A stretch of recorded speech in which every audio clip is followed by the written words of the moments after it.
Rezeki bukan harta berlimpah, bukan duit berjuta di tangan, bukan anak-anak ramai berjaya, jika jiwa masih resah berpanjangan. Rumah tangga tampak penuh kemewahan, namun tersimpan ujian dan rintangan.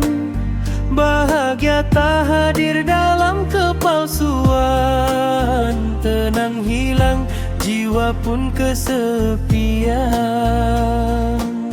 Tenang jiwa itu rezeki, indah suci paling bererti.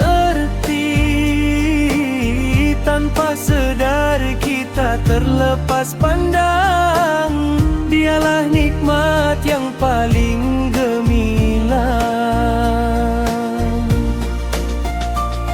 Bukan sekadar apa yang terlihat, bukan sekadar dunia yang syarat. Rezeki hadir dalam damai jiwa, bahagia sejati, anugerah yang esa.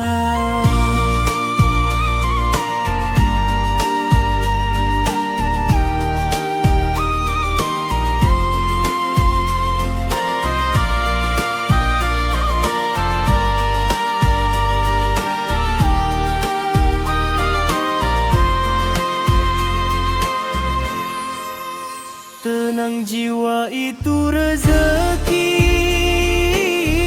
indah suci paling bererti. Dialah nikmat yang paling gemilang, rezeki sejati tenang berpanjangan.